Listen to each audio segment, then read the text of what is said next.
Hey friends, Gary here. Over here I have two compact point and shoot digital cameras from the past. This one is the Canon Powershot G15 and this one is the Nikon Coolpix P330. And actually many people are craving for these kinds of cameras because they are easy to shoot, they are easy to bring everywhere, they have that nostalgic image quality, and they're just so fun to use. Now, I personally enjoy using these older point and shoot cameras. I do had plenty of fun using them on the field to take pictures just for enjoyment. But what if I tell you that these cameras right here, which are micro four thirds cameras, are actually better options for you instead of this older point and shoot camera? Now you might be asking, hey Gary, how is that even possible? So in today's video, I'm going to share some micro four thirds cameras and lenses setup that hopefully will be able to cure your craving of these old point and shoot digital cameras and potentially be able to both produce better image quality and better shooting experience compared to these point and shoot cameras. Quick disclaimer, today's video is not sponsored by anyone. I made this video truly because I want to share my love, passion and joy of using micro four thirds cameras to you all. But if you like today's video, please make sure to give it a like, share my video, subscribe to my channel down below, and if you want to support my work even further, consider joining my Patreon membership. By joining my Patreon membership, you'll be able to access some exclusive benefits such as being able to download high-res pictures that I captured myself, and also to be able to participate on future Q&A sessions, and also to access exclusive Patreon-only contents. I'll see you there. Anyway, let's continue with today's video. First camera that I want to share today is this guy right here. This is the Panasonic Lumix GF9, or also known as the GX850. This is officially my smallest micro four thirds camera in my own personal collection. There are smaller micro four thirds cameras such as the Panasonic Lumix GM1 or the GM5, but they are very difficult to find, and even if you can find one, the price will be outrageously expensive. So I'm going with the GF9. There's also a newer version of this guy, the GF10, or also known as the GX880.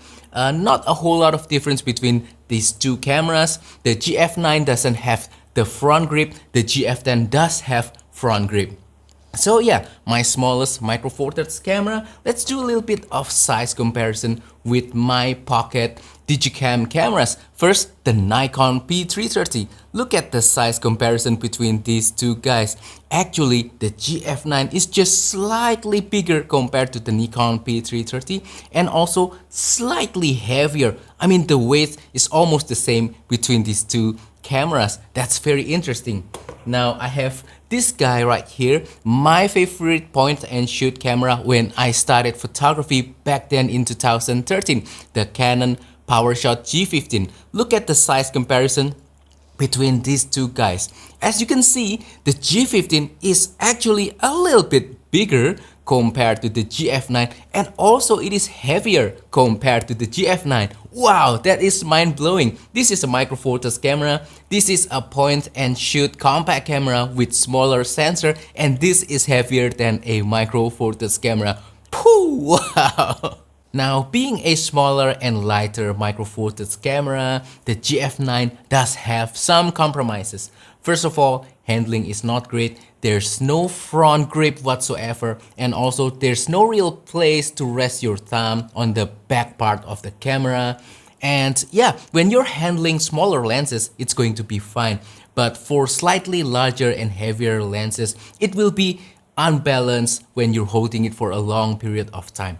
And also, manual control with this camera isn't great. I think this is only good for, you know, aperture priority or shutter priority or program mode. Full manual, yes, you can do it, but it's a little bit complicated.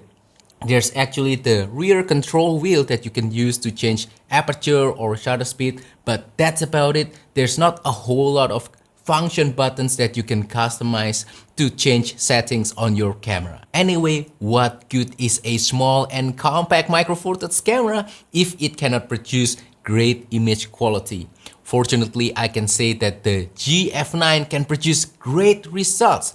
It features a 16 megapixel micro four thirds sensor. No, it's not the latest and greatest micro four thirds sensor, but it's also not the oldest one.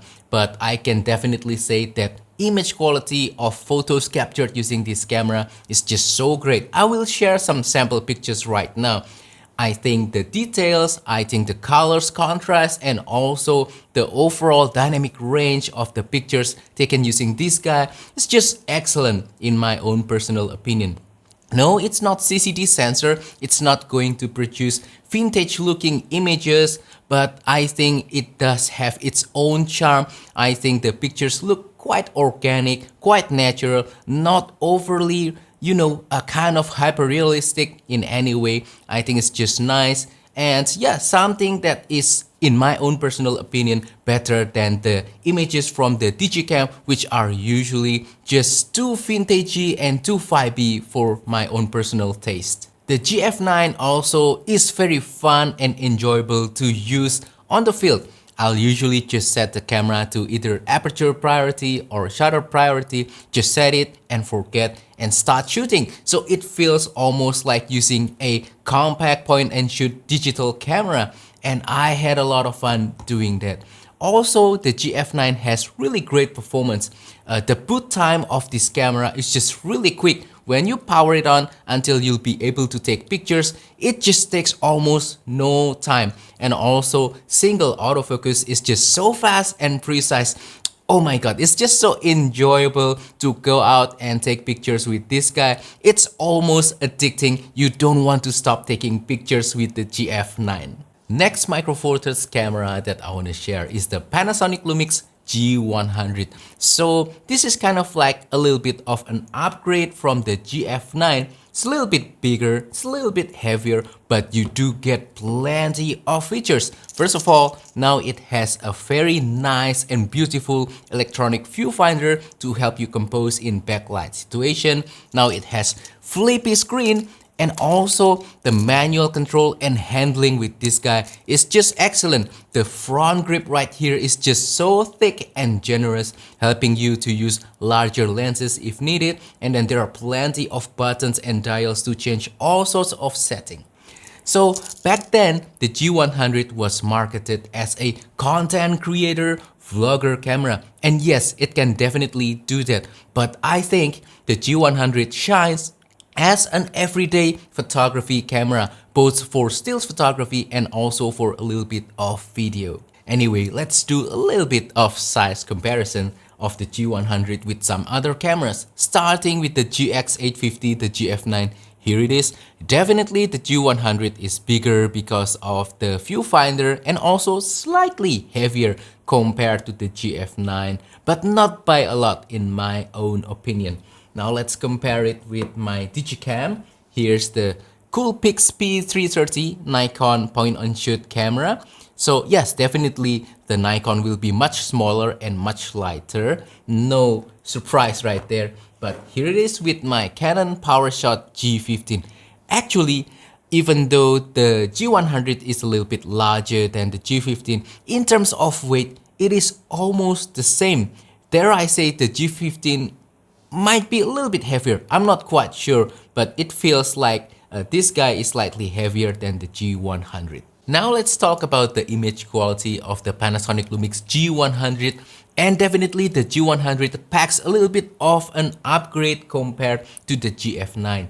This camera does have a newer 20 megapixel micro four thirds sensor. Well, for me personally, that extra 4 megapixel doesn't really mean that much. I will share some sample pictures right now so you can see the kind of pictures that you'll be able to produce with the G100. But again, for me, it's not about the resolution, it's about the quality of the sensor. How it can reproduce what we see with our own eyes and translate it into an image that we can enjoy.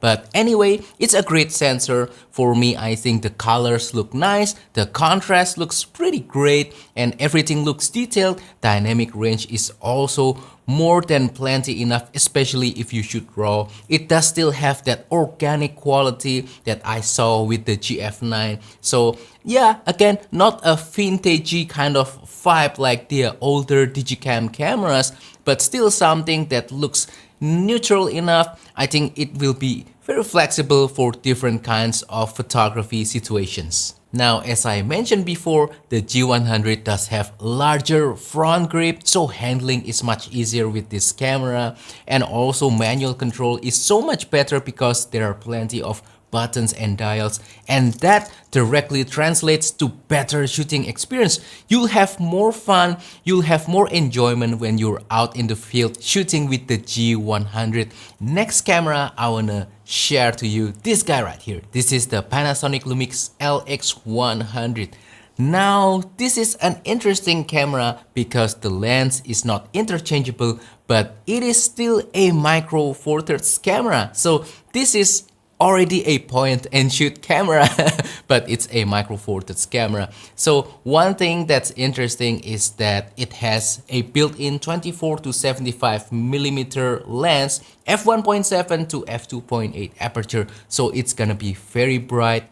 Manual control with this guy is just so excellent. I mean, it has a dedicated shutter dial, exposure compensation, some extra rear wheel dial, and some function buttons. So yeah, it's a nice and interesting little compact camera. Also, it has electronic viewfinder. Not the best, especially when compared to the G100, but it does get the job done, especially if you're shooting in a bright daylight sunny situation. Now let's do a little bit of a size comparison. Now with the G100, yeah, the LX100 is definitely smaller, but the weight is actually very similar. So yeah, kind of surprising. This is a little bit heavy in my own personal taste. Compared to the GF9, yeah, the GF9 is going to be smaller. That is surprising, but that also depends on the lens that you put on the GF9. It is also lighter compared to the LX100. Now, compared to my digicam, my Nikon Coolpix P330 right here, definitely the Nikon is smaller and also lighter significantly.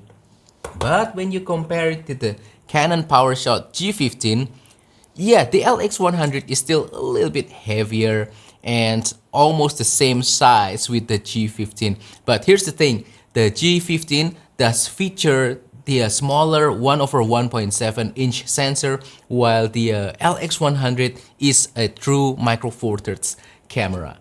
Now let's talk about the image quality of the LX100. And definitely being a micro four thirds camera, technically the pictures will be better when you compare it to these older point and shoot digital cameras, which will usually have smaller sensor compared to micro four thirds. I will share some sample pictures right now so you can better understand the capabilities of the LX100. But the LX100 does have one special feature, which can be a double-edged sword. So that is the multi-aspect ratio. So, you know, this guy does have a micro four thirds sensor, but with the multi-aspect ratio, it will always be cropped. So that's one negative thing. So with the multi-aspect ratio, you can change between 16:9 to 3:2 to 1:1 to 4:3, but all of the aspect ratios here will be cropped, so you'll not be using the full megapixel of the sensor. It is a 16 megapixel sensor, but you'll always end up with 12 megapixel pictures. So there's a newer LX100 Mark II which will have higher megapixel, but other than that, the features of the LX100 Mark II will be pretty similar to the LX100 that I have right here. Anyway, now it's time to talk about lenses, and I will show you some lenses that will turn your micro four thirds camera into mimicking a point and shoot digital camera. So these lenses will be compact and lightweight, but they can still produce great results. So first of all, this guy right here, this is the kit lens that comes with the Panasonic Lumix GF9. It's the Panasonic Lumix 12 to 32 millimeter f3.5 to f5.6 zoom lens. So yeah, it is so small. It is a pancake lens and it's not heavy at all, so attaching it to your Micro Four Thirds camera will keep it very compact and lightweight. The zoom range 12 to 32 is very flexible in my opinion. It's a general zoom lens, so it is good for general out and about photography, for landscape, for scenery, for street photography, for a little bit of portrait, and also maybe food photography, product photography, just documenting your life with this one single lens. I think it is a nice lens to use for that.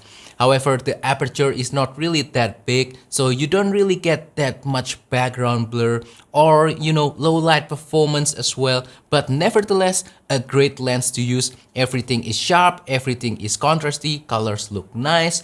But one thing that you need to keep in mind is that it's not really that great when you are shooting backlit situation. There will be some flares and ghosting, but otherwise a solid lens to turn your Micro Four Thirds camera into a compact point and shoot camera. However, if you want to unlock the true power of Micro Four Thirds, I think you should use prime lenses. So over here I have the Panasonic Lumix 14mm f2.5. Now, this is still a pancake lens. It is very small, it is very lightweight, but now you have the larger f2.5 aperture for both extra background blur and also low light performance. 14mm I think is a flexible focal length, very similar to the focal length of your smartphone's main camera. I think this is great for scenery, for landscape, for street photography, for a little bit of food photography. Even environmental portrait works well with this particular lens. The image quality is really great. Everything is sharp, everything is contrasty. It has a nice kind of filmic look that I kind of enjoy. So if you want that vintage vibe with your Micro Four Thirds camera, I think this lens can be a solution. Everything looks less contrasty, more filmic, more like you're shooting using an analog camera almost. But yeah, nice lens, and I really enjoy shooting with this guy. If the 14mm is too wide for you and you prefer something that's a little bit more zoom in to get better background blur and potentially for better street photography as well, this guy right here is the answer. It's the Panasonic Lumix 20mm f1.7. Larger aperture, definitely more background blur and better low light performance. 20mm, a little bit more zoomed in, it'll give you that 3D pop, extra compression. So for street photography and environmental portrait and everyday stuff like photographing your everyday life, maybe photographing your food as well, I think they look nice with this particular lens. Now, the 20mm doesn't have that vintage vibe that the 14mm has. It's a little bit more clinical in my opinion. Everything looks contrasty, everything looks sharp and nice. And yeah, I just love using this lens for street photography in particular, because with the zoomed in kind of focal length, your subject will pop even more. And one thing to notice about this lens is that if you are using older Micro Four Thirds cameras, especially Olympus cameras, the autofocus will be a little bit slow. But if you are using newer cameras like my GF9 or this G100, autofocus shouldn't be an issue at all. Now, if you want to do ultra wide photography, especially for landscape photography and for scenery and also for travel photography, I think you should also consider this guy right here. This is the 7 Artisans 10mm f3.5 ultra budget, ultra wide angle Micro Four Thirds lens. Also a pancake lens, very small, very lightweight, and the image quality of this guy, even though it is ultra budget, is also really good in my opinion. Now, this is a manual focus only lens, so you'll have to be comfortable with that. But this being an ultra wide angle lens, manual focus shouldn't be an issue at all because the larger depth of field. Aperture is only f3.5, not really that impressive, but for everyday photography, for landscape photography, for travel, I think it is more than enough. Anyway, now all that you need to do is just to add telephoto lenses so that you'll be able to cover things such as distant landscape photography or portrait with extra background blur. So if you're leaning more towards landscape, travel photography, that kind of stuff, I think you should consider this guy. This is the Panasonic Lumix 35 to 100mm f4 to f5.6. Not exactly a compact lens, not exactly a pancake lens, but it is still small enough in my opinion, and the reach is very similar to a full frame 70 to 200mm lens. But you know, in a small compact form factor like this is very impressive. Image quality, everything is very sharp, everything is very contrasty. I think you should add this lens into your collection if you want to make your micro four thirds setup still compact but be able to cover so many different things. If you're leaning more towards portrait photography, you want that extra background blur, you should consider this guy right here. This is the Olympus 45mm f1.8, or there's also the Panasonic Lumix version 42.5mm f1.7. Now this guy will produce great background blur for portrait. I think it is so lovely. You'll get that compression as well. Image quality, everything is so sharp, everything is so contrasty. Colors do look nice. So yeah, choose between these two lenses and you'll have a complete setup that can mimic pocket camera with extra versatility and extra punch in terms of image quality. Anyway, enough about me. What about you guys? Do you guys use any compact point and shoot digital camera, or are you using a camera that mimics a compact point and shoot camera? Maybe one of your mirrorless camera, maybe you are also using micro four thirds camera. Please share down below your experience. I love to learn more from you guys and I'd like to have some discussion with you guys. It's always so fun. But anyway, that's all for today's video. I hope that you enjoyed my little presentation about using micro four thirds cameras and lenses to mimic point and shoot digital camera. And yeah, hopefully this has been interesting, fun, entertaining, and also inspiring. I'll see you guys on the next video. Thank you and goodbye.